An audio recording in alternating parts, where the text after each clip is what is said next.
성도 여러분, 오늘도 주님 안에서 평안한 아침을 맞이하셨습니까? 우리의 수고를 잊지 않으시는 바로 우리 하나님께서 오늘 하루에도 우리와 함께 동행하실 것을 기대하며 6월 9일 화요일에 우리 새벽 묵상 함께 시작하도록 하겠습니다. 오늘 통독할 말씀은요, 시편 16편부터 18편까지입니다. 자, 이 세 편의 시는 다윗의 어떤 깊은 신뢰가 담겨 있는 믹담이라고 하는 시하고요. 그 다음에 애절한 기도, 그리고 웅장한 승리의 찬양으로 그렇게 이어지게 됩니다. 자, 오늘 본문 좀 분량이 깁니다. 그래서 가볍게 미소 지으시면서 은혜 누리실 수 있는 두 가지 부분만 제가 짧게 한번 안내해 드리도록 하겠습니다. 자, 먼저 16장 2절에 나오는 행복이라고 하는 표현입니다. 우리가 잘 아는 개역개정의 표현은 주밖에는 나의 복이 없다라는 그런 표현인데요. 이 고백을 새 번역은 주님을 떠나서는 내게 행복이 없다 이렇게 번역했습니다. 뭐 복이나 행복이나 그 의미에 큰 차이가 있는 건 아닌데 아무래도 우리가 복이라고 하면 마치 우리 교회 안에서만 이야기하는 그런 거로 생각을 하게 되는데요. 이 행복이라고 하는 단어는 좀 더 일상에서 쓰는 단어죠. 우리가 일상에서 가장 갈망하는 이 행복이라고 하는 단어를 대입해 보면서 진짜 행복은 오직 주님 품 안에만 있다라는 이 다윗의 고백을 한 번 더 음미해 보면 좋을 것 같습니다. 자, 두 번째는요. 18편 29절에 나오고 있는 고백인데요. 다윗이 담을 뛰어넘었다라고 고백할 때 개역개정에서는 내가 주를 의뢰하고 내가 하나님을 의지하고 담을 뛰어넘었다 이렇게 표현을 했는데 인간의 신앙적인 행위가 조금 더 강조된 그런 느낌이 있고요. 세번역 같은 경우에는 조금 더 하나님 쪽에 초점을 맞춥니다. 그래서 참으로 주님께서 나와 함께 계셔서 도와주시면 나는 담을 넘을 수 있습니다. 이렇게 이제 번역을 하고 있습니다. 그래서 하나님의 동행하심, 은혜 쪽에 초점을 맞추고 있는 건데요. 자, 오늘 세 편의 시편 읽어 내려가실 때 내 삶에 찾아오셔서 담을 넘게 하시고 든든한 요새가 되어주신 하나님의 은혜를 풍성하게 누리시면 좋겠습니다. 제가 말씀을 세 번역으로 통독해 드리겠습니다. 하나님, 나를 지켜주십시오. 내가 주님께로 피합니다. 나더러 주님에 대해 말하라면 하나님은 나의 주님, 주님을 떠나서는 내게 행복이 없다 하겠습니다. 땅에 사는 성도들에 관해 말하라면 성도들은 존귀한 사람들이요 나의 기쁨이다 하겠습니다. 다른 신들을 섬기는 자들은 더욱더 고통을 당할 것이다. 나는 그들처럼 피로 빚은 제사수를 그 신들에게 바치지 않겠으며 나의 입에 그 신들의 이름도 올리지 않겠다. 아, 주님이야말로 내가 받을 유산의 몫입니다. 주님께서는 나에게 필요한 모든 복을 내려주십니다. 나의 미래는 주님이 책임지십니다. 줄로 재어서 나에게 주신 그 땅은 기름진 곳입니다. 참으로 나는 빛나는 유산을 물려받았습니다. 주님께서 날마다 좋은 생각을 주시며 밤마다 나의 마음에 교훈을 주시니 내가 주님을 찬양합니다. 주님은 언제나 나와 함께 계시는 분, 그가 나의 오른쪽에 계시니 나는 흔들리지 않는다. 주님 참 감사합니다. 이 마음은 기쁨으로 가득 차고 이 몸도 아무 해를 두려워하지 않는 까닭은 주님께서 나를 보호하셔서 죽음의 세력이 나의 생명을 삼키지 못하게 하실 것이며 주님의 거룩한 자를 죽음의 세계에 버리지 않으실 것이기 때문입니다. 주님께서 몸소 생명의 길을 나에게 보여주시니 주님을 모시고 사는 삶에 기쁨이 넘칩니다. 주님께서 내 오른쪽에 계시니 이 큰 즐거움이 영원토록 이어질 것입니다. 주님 나의 진실을 변호하여 주십시오. 이 부르짖는 소리를 들어주십시오. 거짓 없이 드리는 나의 기도에 귀를 기울여 주십시오. 주님 친히 너는 죄가 없다고 판결하여 주십시오. 주님의 눈으로 공평하게 살펴보아 주십시오. 주님께서는 나의 마음을 시험하여 보시고 밤새도록 신문하시며 샅샅이 캐어보셨지만 내 잘못을 찾지 못하셨습니다. 내 입에서 무슨 잘못을 발견하셨습니까? 남들이야 어떠했든지 나만은 주님께서 하신 말씀을 따랐기에 약탈하는 무리의 길로 가지 않았습니다. 내 발걸음이 주님의 발자취만을 따랐기에 그 길에서 벗어난 일이 없었습니다. 하나님, 내가 주님을 부르니 내게 응답하여 주십시오. 귀 기울이셔서 내가 아뢰는 말을 들어주십시오. 주님의 미쁘심을 크게 드러내 주십시오. 주님께로 피하는 사람을 오른손으로 구원하여 주시는 주님, 나를 치는 자들의 손에서 나를 건져 주십시오. 주님의 눈동자처럼 나를 지켜주시고 주님의 날개 그늘에 나를 숨겨주시고 나를 공격하는 악인들로부터 나를 지켜주십시오. 나의 생명을 노리는 원수들이 나를 둘러싸고 있습니다. 그들의 몸뚱이는 기름기가 번드르르 흐르고 그들의 입은 오만으로 가득 차 있습니다.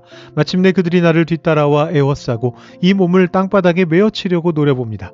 그들은 찢을 것을 찾는 사자와 같고 숨어서 먹이를 노리는 기운 센 사자와도 같습니다.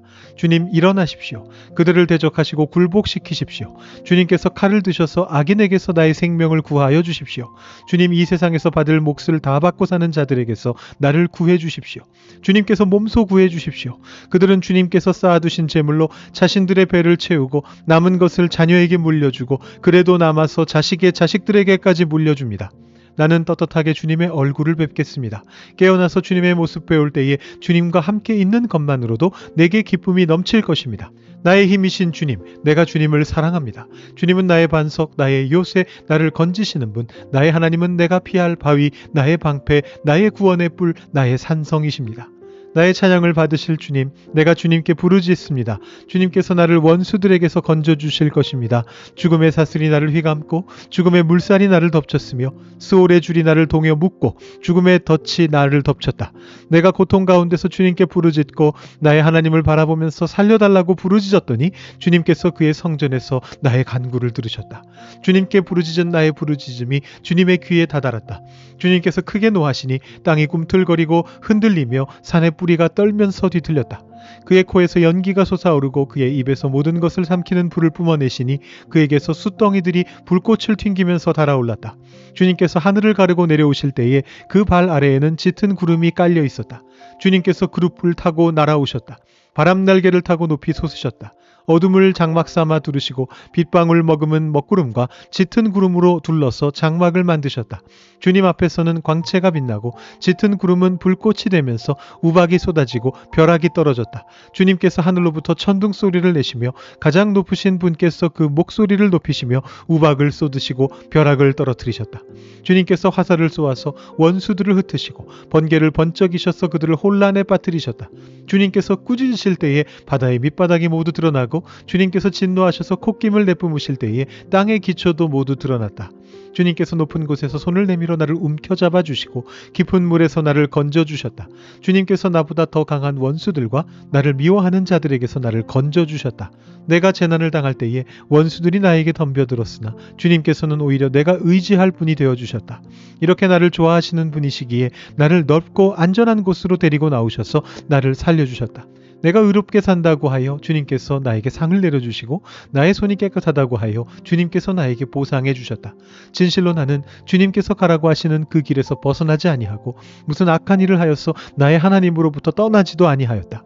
주님의 모든 법규를 내 앞에 두고 지켰으며 주님의 모든 법령을 내가 버리지 아니하였다. 그 앞에서 나는 흠없이 살면서 죄 짓는 일이 없도록 나 스스로를 지켰다. 그러므로 주님께서는 내가 의롭게 산다고 하여 나에게 상을 주시며 나의 손이 깨끗하다고 하여 나에게 상을 주셨다. 주님께서는 신실한 사람에게는 주님의 신실하심으로 대하시고 흠없는 사람에게는 주님의 완전하심을 보이시며 깨끗한 사람에게는 주님의 깨끗하심을 보이시며 간교한 사람에게는 주님의 절묘하심을 보이십니다. 주님께서는 연약한 백성은 구하여 주시고 교만한 눈은 낮추십니다. 아, 주님, 진실로 주님은 내 등불을 밝히십니다. 주 나의 하나님은 나의 어둠을 밝히십니다. 참으로 주님께서 나와 함께 계셔서 도와주시면 나는 날쌔게 내달려서 적군도 뒤쫓을 수 있으며 높은 성벽이라도 뛰어넘을 수 있습니다. 하나님께서 하시는 일은 흠도 없다. 주님께서 하시는 말씀은 티도 없다. 주님께로 피하여 오는 사람에게 방패가 되어주신다. 주님 밖에 그 어느 누가 하나님이며 우리 하나님 밖에 그 어느 누가 구원의 반석인가. 하나님께서 나에게 용기를 북돋워 주시며 하나님께서 나의 길을 안전하게 지켜주신다. 하나님께서는 나의 발을 암사슴의 발처럼 빠르게 만드시고 나를 높은 곳에 안전하게 세워주신다. 하나님께서 나에게 싸우는 법을 가르쳐 주시니 나의 팔이 노쇠로 된 강한 활을 당긴다. 주님께서는 나를 지키는 방패를 나의 손에 들려주셨고 주님께서는 오른손으로 나를 강하게 붙들어 주셨습니다. 주님께서 이토록 보살펴 주시니 나는 큰 승리를 거둘 것입니다. 내가 힘차게 걷도록 주님께서 힘을 주시고 발을 잘못 디디는 일이 없게 하셨습니다. 나는 원수를 뒤쫓아가서 다 죽였으며 그들을 전멸시키기까지 돌아서지 않았습니다. 그들이 나의 발 아래에 쓰러져서 다시는 일어서지 못하도록 그들을 내가 무찔렀습니다. 주님께서 나에게 싸우러 나갈 용기를 북돋워 주시고 나를 치르고 일어선 자들을 나의 발 아래에서 무릎 꿇게 하셨습니다. 주님께서는 나의 원수들을 내 앞에서 등을 보이고 도망가게 하시고 나를 미워하는 자들을 내가 완전히 무찌르게 하셨습니다. 그들이 아무리 둘러보아도 그들을 구해줄 사람은 하나도 없고 주님께 부르짖었지만 주님께서는 끝내 응답하지 않으셨습니다. 그래서 나는 그들을 산산이 부수어서 먼지처럼 바람에 날려보냈고 길바닥의 진흙처럼 지디겨 버렸습니다. 주님께서는 반역하는 백성에게서 나를 구하여 주시고 나를 지켜주셔서 문 민족을 다스리게 하시니 내가 모르는 백성들까지 나를 섬깁니다. 나에 대한 소문을 듣자마자 모두가 나에게 복종합니다. 이방 사람들조차도 나에게 와서 굴복합니다. 이방 사람이 사기를 잃고 숨어있던 요새에서 나옵니다. 주님은 살아계신다. 나의 반석이신 주님을 찬양하여라. 나를 구원하신 하나님을 높여라. 하나님께서 나의 원수를 갚아주시고 뭇 백성을 나의 발 아래 굴복시켜 주셨습니다. 주님은 원수들에게서 나를 구하여 주셨습니다. 나를 치려고 일어서는 자들보다 나를 더욱 높이셔서 포악한 자들에게서도 나를 건지셨습니다. 그러므로 주님, 뭇 백성이 보는 앞에서 내가 주님께 감사를 드리며 주님의 이름을 찬양하겠습니다. 주님은 손수 세우신 왕에게 큰 승리를 안겨주시는 분이시다. 손수 기름을 부어 세우신 다윗과 그 자손에게 한결같은 사랑을 영원 무궁하도록 베푸시는 분이시다. 아멘. 네, 오늘 말씀 참 깁니다만 그래도 우리가 두 군데를 좀 살펴보고 싶습니다. 시편 16편 5절하고요. 17편 14, 15절인데요. 16편 5절부터 먼저 읽어드립니다. 아, 주님이야말로 내가 받을 유산의 몫입니다. 주님께서는 나에게 필요한 모든 복을 내려주십니다. 나의 미래는 주님이 책임지십니다. 17편 14절과 15절입니다. 주님, 이 세상에서 받을 몫을 다 받고 사는 자들에게서 나를 구해 주십시오. 주님께서 몸소 구해 주십시오. 그들은 주님께서 쌓아두신 재물로 자신들의 배를 채우고 남은 것을 자녀에게 물려주고 그래도 남아서 자식의 자식들에게까지 물려줍니다. 나는 떳떳하게 주님의 얼굴을 뵙겠습니다. 깨어나서 주님의 모습 배울 때에 주님과 함께 있는 것만으로도 내게 기쁨이 넘칠 것입니다. 아멘. 이 세상을 사는 사람들에게 가장 큰 관심사 중에 하나가 있다면 바로 나와 내 자녀의 미래죠. 어떻게 하면 불확실한 미래를 안전하게 보장받을 수 있을까 염려하면서 통장에 잔고를 쌓아두고 부동산을 늘려갑니다. 자, 오늘 시편 17편 14절 말씀을 보면 다윗을 조롱하던 악인들과 세상 사람들의 모습이 바로 그러했다라고 이야기합니다. 그들은 재물로 배를 채우고 그것을 자녀에게 물려주고 심지어 자식의 자식에게까지 물려줄 만큼 풍족한 유산을 자랑했습니다. 눈에 보이는 든든한 재물이 곧 그들의 안전한 미래를 보장해준다라고 굳게 믿었기 때문이죠. 근데 그런 세상 사람들 앞에서 시편의 기자는 전혀 기죽지 않고 있습니다. 그 화려한 재물을 부러워하지도 않고 있습니다. 왜 그렇습니까? 세상 사람들이 알지 못하는 영광스러운 유산이 있기 때문이죠. 16편 5절 전반부에서 이렇게 고백합니다. 주님이야말로 내가 받을 유산의 몫입니다. 개역개정 성경이 이것을 이제 분깃이라고 번역했는데 분깃이라는 말이 좀 어려운 말이죠. 고대 이스라엘에서 분깃은 각 지파와 가족이 생존할 수 있도록 하나님이 나누어 주신 기업을 말합니다. 땅을 말하는 것입니다. 근데 시편 기자는요. 눈에 보이는 땅이나 재물이 아니라 하나님 당신을 나의 영원한 기업이자 유산으로 삼았다. 이렇게 고백을 합니다.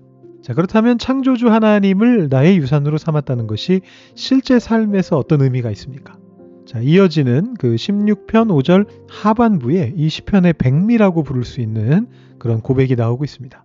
나의 미래는 주님이 책임지십니다. 우리가 은행에 든든한 예금이 있거나 혹은 물려받을 어떤 유산이 있으면 미래를 덜 걱정하게 되잖아요. 마찬가지로 전능하신 하나님이 곧 나의 유산이 되셨기 때문에 내 앞날의 모든 불확실함을 주님께서 완벽하게 책임지신다라는 그런 선언이 여기에서 이루어지고 있습니다. 은행이 파산하고 부동산이 무너질지라도 영원토록 변함없으신 하나님께서 내 호흡과 생명과 내 자녀들의 앞날까지 온전히 책임져 주실 것이다. 이것을 확신하는 고백입니다. 그렇기 때문에 시편 기자가 세상 사람들이 재산을 자식의 자식들에게 물려주면서 뽐낼 때에 담대하게 선언하게 되는 것입니다. 나는 주님을 뵙겠습니다. 라고 그렇게 이야기합니다. 17편 15절 말씀인데요. 이렇게 적혀 있습니다. 나는 떳떳하게 주님의 얼굴을 뵙겠습니다. 깨어나서 주님의 모습 배울 때에 주님과 함께 있는 것만으로도 내게 기쁨이 넘칠 것입니다. 이렇게 고백합니다. 이 17편 시편 기자의 기쁨은요. 하나님이 주시는 어떤 떡고물 이런 것에 있는 게 아닙니다. 내 유산이 되시며 내 미래를 책임지시는 분, 바로 그 주님과 함께 눈을 뜨고 그 주님을 마주하며 동행하는 것 그 자체로 이미 모든 것을 다 가진 것처럼 만족했다라는 그런 고백입니다. 성도 여러분, 여러분의 미래를 누가 책임지고 계십니까? 썩어 없어질 세상의 재물로 우리의 미래를 방어하려다가 혹시 염려와 불안에 빠져 있지는 않으십니까? 오늘 시편 기자들의 이 고백이 우리의 고백이 되면 좋겠습니다. 주님이야말로 내가 받을 유산의 몫입니다. 주님이 나의 미래를 책임지십니다. 주님이 나와 함께 동행하는 것만으로 나에게 기쁨이 넘칠 것입니다. 이 믿음이 있다면 우리도 넉넉하게 이 하루를 살아낼 수 있습니다. 오늘 하루 주님과 함께 있는 것만으로도 내게 기쁨이 넘칩니다. 고백하시는 평안하고 든든한 은혜의 날 되실 수 있기를 주님의 이름으로 축복드립니다. 자, 오늘도 우리가 우리 성도님들 위해서 기도하는 시간 가지겠는데요. 먼저 권숙자 권사님 위해서 기도하고요. 또 김미숙 집사님, 우리 김미숙 A 집사님이신데 우리 션이라고 하는 남편 성도님과 함께 계십니다. 우리 이 가정 위해서 기도하고요. 김경빈 집사님과 따님인 신예서 성도, 우리 이 가정을 위해서도 함께 기도하면 좋겠습니다. 앞에 있는 우리 세 가정 보시면서 아시는 분들은 그분들의 얼굴과 기도 제목을 놓고 기도해 주시고, 모르시는 분들은 이름을 부르시면서 이분들을 위해서 함께 뜨겁게 기도하신 후에 오늘 새벽 시간 함께 시작하도록 하겠습니다. 기도하겠습니다.